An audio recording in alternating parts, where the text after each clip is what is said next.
우리 홍 감독님 평점 한번 말겨주시죠. 홍감독이요?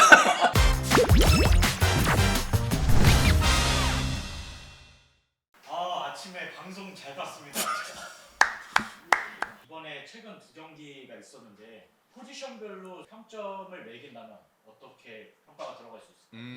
밑에서부터 올라가면 골키퍼는 미국전에 조현우 나왔고 그렇죠. 멕시코전에 그 김승규 나왔고 그렇죠. 예. 네. 몇 점이에요? 저는 전체적으로 7.5 정도 줄 수 있을 것 같아요. 저는 7점. 이유? 왜 7.5예요? 물론 오늘 두 골을 실점하긴 했었지만은 그래도 김승규 선수 같은 경우에는 굉장히 대표팀에 오랜만에 복귀를 해서 경기를 출전을 했습니다. 생각보다 오랜만에 출전한 거에 비해서 굉장히 안정적인 모습 보여줬고, 그렇기 때문에 경기력적으로 조금 더 올라오고 컨디션적으로 더 올라온다라면은 예전의 퍼포먼스 더 보여줄 수 있을 거라 생각이 들었고, 그리고 조현우 선수는 사실은 지난 미국전에 선방을 굉장히 많이 해줬습니다. 사실 그거 아니었더라면은 스코어가 좀 바뀔 수 있지 않았나는 생각이 드는데 괜찮은 모습을 보여줬다라고 이번 A매치 두 경기 생각됩니다.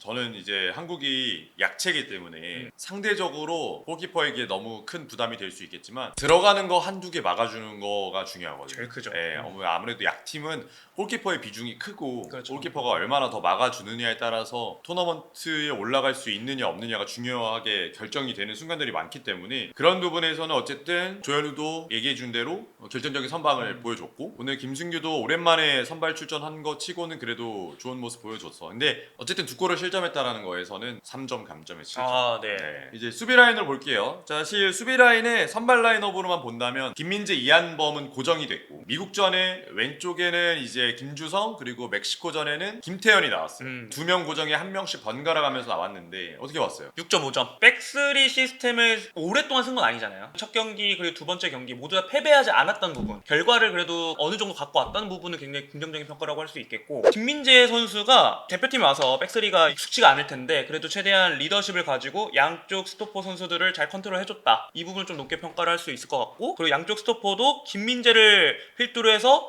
최대한 그래도 안정적인 모습을 좀 보였다고 생각이 들지만은, 이제 경기 때 보면은 수비 라인을 너무나 좀 내려 쓴 경우가 없지 않아 있었던 것 같아요. 올라서도 해도 될 것 같은데 좀 내려서서 하는 경우가 있을 것 같아서 좀 이런 부분에서 좀 감점을 줬습니다. 저는 8점이고, 이유는 3백을 처음 맞춘 거 치고는 대단히 좋았다. 기본적으로 김민재의 스위퍼 역할, 그리고 이제 오른쪽에 이한범, 왼쪽에 김주성, 김태현, 정말 발을 오래 맞추지 않았지만 간격 조절 잘 됐고, 미드필더와 윙백들의 선수가 다 바뀌었음에도 밸런스를 어느 정도 유지했다라는 거는 3백을 섰던 특히 김민재, 이한범에게는 매우 합격점을 줄 수 있는 부분이고, 물론 이한범이 약간 긴장하는 건 있었지만 그리고 이제 후방 빌드업 시에 골키퍼를 관여시키면서 후방에 4명을 만들려고 했던 의도들도 생각보다 굉장히 유연했다. 스토퍼들이 높게 전진하는 게 많진 않았지만 고정된 상태에서 빌드업을 하는 거에 그쳤던 건 아닌 것 같다. 상당히 짧은 시간에 만들어진 빌드업이지만 유연하게 잘 만들었다. 긍정적인 것 같아서 저는 3백은 8점 주겠습니다. 미들라인. 네, 미드필더, 저희가 이제 윙백도 미들라인으로 본다고 가정했을 때 3-4-3 기준으로. 네. 여기는 어떻게 보세요? 글쎄요, 저는 조금 윙백에 대한 얘기를 좀 해보고 싶어요. 점수부터 얘기하세요. 점수요? 좋으시는 거 점수부터 얘기하세요, 선생님. 눈빛이 너무 날카로워.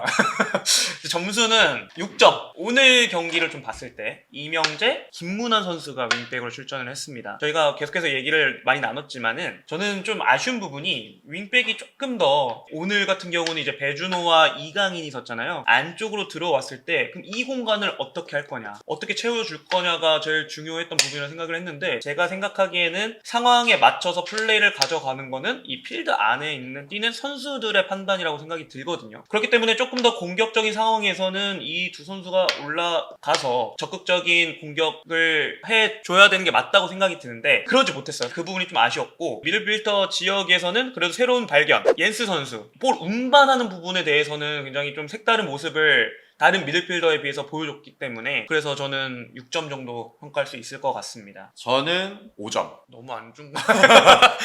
냉정하게 말해서 김진규, 옌스, 백승호 5점을 다 채웠고요. 저 나머지는 다 거의 합격점을 주긴 어려운 것 같아요. 윙백들이 경기에 참여하는 빈도가 너무 적어요. 상대를 고정시키는 터치라인 플레이를 하는 거는 맞는데 전체적으로 봤을 때 윙백 활용도가 너무 좋지 못하다. 팀 구조적으로 봤을 때. 그래서 그러니까 옌스가 아까 얘기한 것처럼 볼을 운반해줄 수 있는 옵션이 팀에서 되다 보니까 색다른 옵션이라고 되긴 하지만 팀 구조적으로 봤을 때 볼을 후방에서 전방으로 올릴 수 있는 형태는 단 한 가지만 있으면 안 돼요. 특히나 오늘 경기 같은 경우에는 롱킥을 통해서 전방에서 볼을 투입을 시켜서 싸우는 거 하나랑 옌스가 볼을 달고 들어가는 거 2개밖에 없었거든요, 전반전에. 뭐가 맞고 틀리고가 떠나서 일단 기본적으로 그 모든 선수들이 다 구조적으로 경기에 녹아들지 못했다. 평가전에서는 이게 제일 아쉬웠고 저는 김진규 굉장히 좋았어요. 김진규. 예. 황인범이 없을 때 김진규는 황인범을 충분히 대체할 만한 폼을 보여주고 있고 현재로는 확실히 눈에 띄는 발견은 김진규다. 그리고 박용우 선수는 저는 3백에는 안 맞는 것 같아요. 박용우 선수가 뭐 나쁘고 좋고가 이런 문제가 아니라 활동 툴에 대해서 이 선수를 쓸 수 있는 툴에 대해서는 3백에는 맞지 않는 것 같은 느낌이 좀 들어서 백스리를 쓸 때는 박용우 선수의 활동량은 다른 선수에게 큰 부하가 될 수 있다. 박용우를 넣는다면 그만큼 다른 선수들의 움직임이 더 변해야 돼요. 굳이 이 홀딩 미드필더를 3백 앞에 넣을 이유가 힘들게 써야 되느냐에 이제 물음표가 생기는 거거든요. 공격 라인을 한번 보시죠. 네. 일단 저는 그래도 7.5점. 두 경기에서 어제 득점을 2득점 이상 만들었다는 거. 6명의 공격 라인 중에서 3명의 선수가 득점을 만들었기 때문에 한 선수에만 득점이 몰린 게 아니라 골고루 그래도 어느 정도 분포가 됐다라는 점에서 좀 큰 점수를 주고 싶고, 이강인 선수랑 오늘 배준호 선수 막 컨디션이 막 100%로 좋다는 건 부상이 아니었는데 약간 있었다고 하더라고요. 이건 개인 컨디션이 문제가 좀 있음으로 해서 좀 부족한 부분이 보였지만은 그래도 컨디션이 끌어올려 준다라면은 충분히 배준호 선수와 이강인 선수도 공격 라인에서 좋은 퍼포먼스 보여줄 수 있을 거라는 생각이 들고, 오히려 손흥민 선수가 백스를 바꿈으로 해서 보여줄 수 있는 역할이 더욱더 많아진 것 같아요. 대표팀에서 왼쪽 윙을 섰을 때 약간 득점보다는 연계를 해준다던가 뭐 찬스 메이킹이나 네, 찬스 메이킹하는 역할을 더 많이 만들었는데, 오히려 톱으로 섰을 때는 내려오면서 수비를 끌었다가 뒷공간을 파고들어는 움직임, 이런 모습들이 많이 나오면서 득점을 만들고 찬스를 만들었던 부분은 굉장히 인상적이었다는 생각이 들고, 오영규 선수 또한 사실은 조금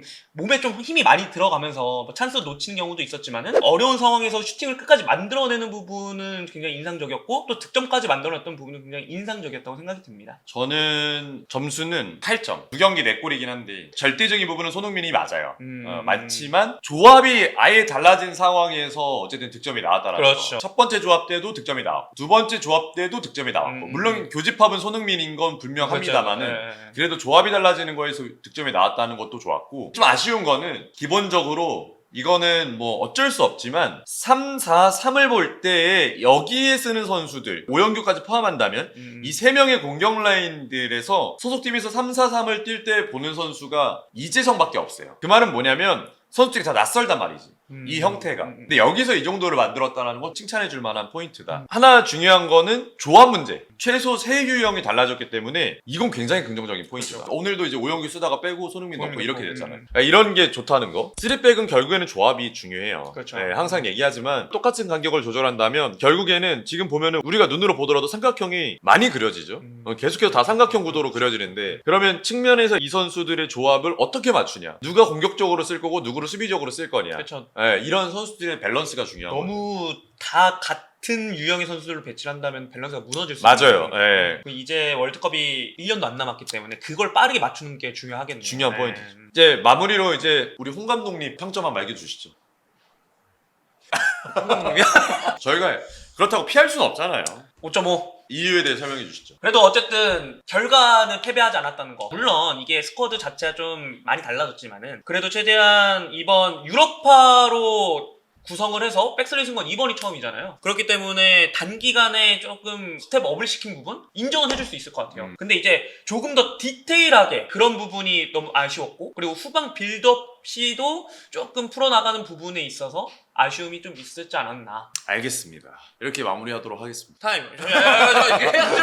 뭐 하는 거예요? 네, 해야죠. 저는 5점 비슷해요. 3백 처음 만진 것 치고는 첫 번째, 생각보다 유연했다. 대한민국 국가대표팀이 단기간에 이걸 만들 수 있을까 없을까를 생각해 봤을 때 생각보다 후방 빌드업 할 때 뭐 골키퍼를 활용한다든지 이런 형태가 꽤 나왔기 때문에 아주 공격적이진 않지만 그래도 준비를 어느 정도 했던 거니 뭐 홍명보 감독이든 구치진이든 누가 됐든 누군가 준비를 했고 그걸 가져왔다는 거는 5점 정도의 점수를 받을 수 있을 것 같은데, 저도 이제 결국에는 조합인 것 같아요. 물론 두 경기가 모두 좋을 순 없죠. 근데 제가 느꼈을 때 불안했던 거는 결국에는 대한민국이 약체기 때문에 상대의 맞춤으로 나올 거고 그랬을 때 거기에 대한 맞춤을 상대는 대응을 할 거란 말이에요. 거기에 대한 대응까지는 준비를 해야 돼요. 이제 구조를 만든 건 좋았다. 근데 저는 개인적으로 구조를 만들었고 선수들이 잘했다고 봐요.